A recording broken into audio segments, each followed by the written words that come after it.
So here's a board we've made in the shop. Nat's shaped it. I've glassed it for myself. Most guys, when it's built for themselves, would just rush it through, not really pay too much attention. I can be honest with you, the board is almost perfect. Got a little sand through there on the tail, a few little pinholes in my leggy plugs, and I've got one tiny sand through on the bottom edge where my hard edge softens. Every post you see on Instagram, don't think that all the board's perfect or all the repairs are perfect, because they're definitely not. To get something like this absolutely flawless takes a lot of skill, a lot of effort, and to be quite honest, should cost you a lot of money. Because if it doesn't, it most likely means it's just been made shit. That's why you see all these big brands on massive sales.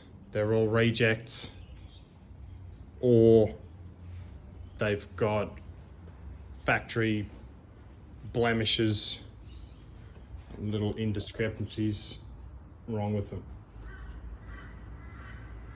Keep in mind, if you're paying top price, whether it be for repairs or boards, go over it, scrutinize it, make sure it's perfect, make sure it's absolutely what you're paying for, because if it's not, you probably shouldn't be paying the price that you're paying.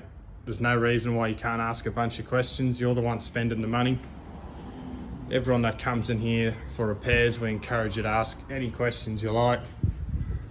Find out how the board's actually fixed. If anything went wrong while fixing it and then was fixed up again, the repairer or the board builder shouldn't have a problem answering any questions if they've built it absolutely perfect, or from what they think is perfect. I don't see an issue with that. Keep in mind, these are fiberglass boards. They're never going to be absolutely flawless, but there's no reason why they can't be close to perfect.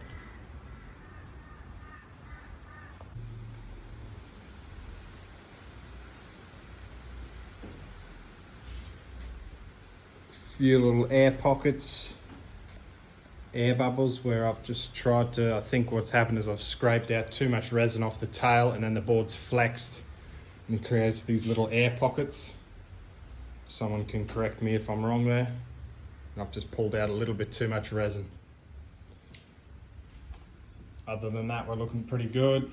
No sand throughs on the nose. Sanded, 180, hard edge put on, boxes grinded down. 180 on the pad, soft pad, 240 on the soft pad, 240 on the Orbi, 240 soft pad, 400 wet rub finish.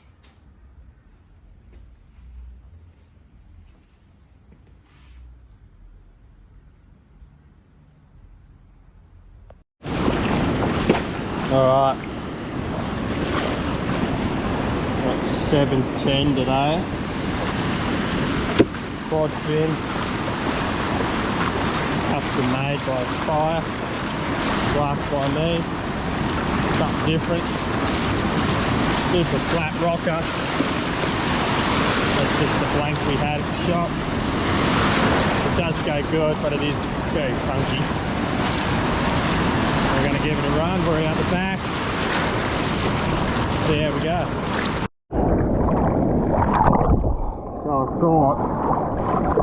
So I thought I could see a right-hander on the beach.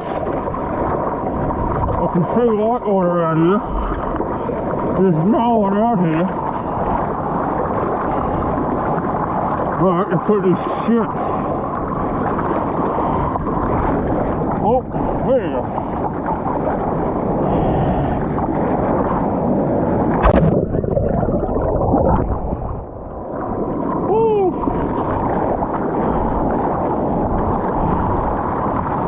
Alright, it's definitely something. Woo!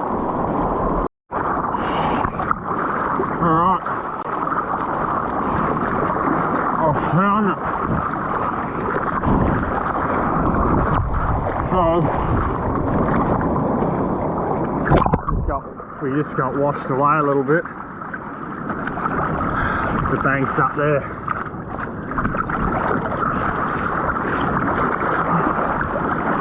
There's one. Little one. Oh!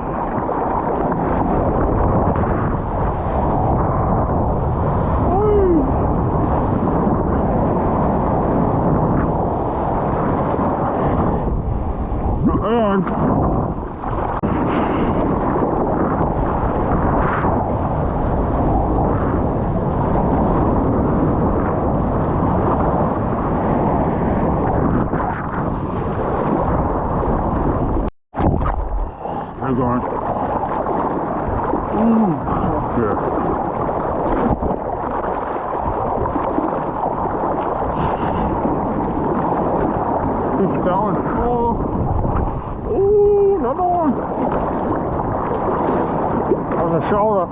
Oh well. Whee!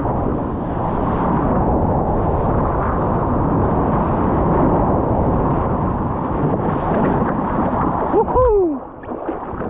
There it is.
Enough of that shit. Alright, just got done surfing. Out the back. Was kind of fun. Decent size. Decent size. Tricky though, got flogged.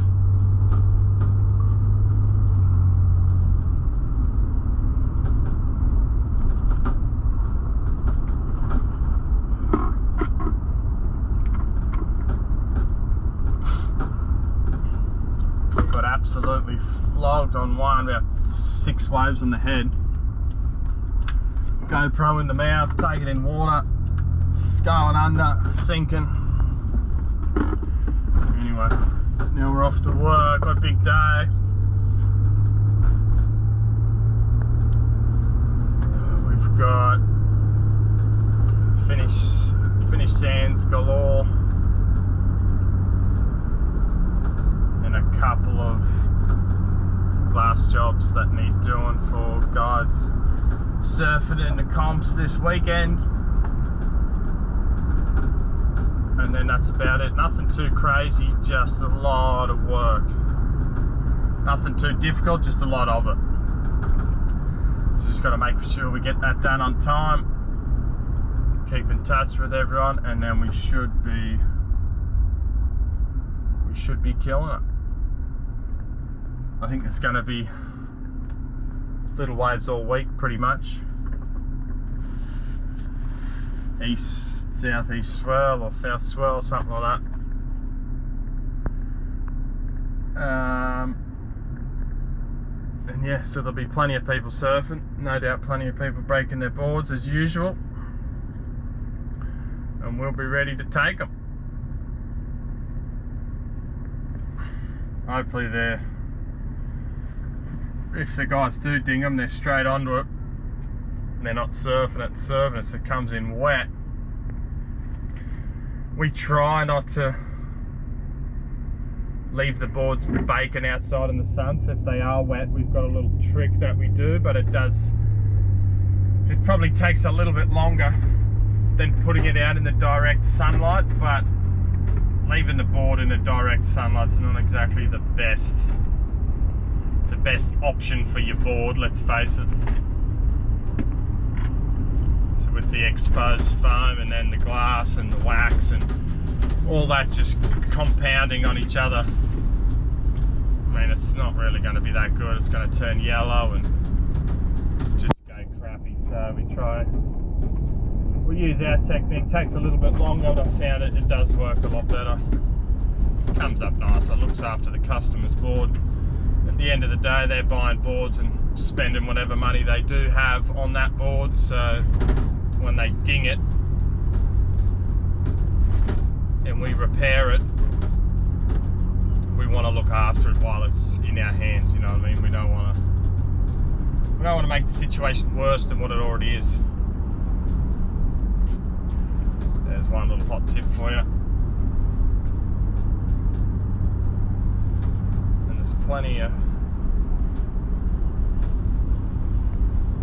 waves around as well. So no doubt it will be coming. It will be coming in waves. Definitely a few options. Everyone always wants to surf the points, but there are little fun beaches around, not many people. Just find the right little peak. It's probably not going to be as good, but it's definitely plenty of fun.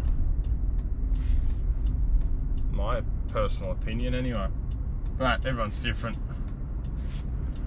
Everyone usually just paddles over to the crowd and sits there because they know there's a wave there, which kind of makes sense, but wave count wise doesn't really make sense, does it? Seeing as you're going to be fucking having a paddle battle with 20 other people rather than one person. So if you think about how many waves there is coming through it, you got to share it with 20 people or you got to share it with 2 people. I think I know what I would rather.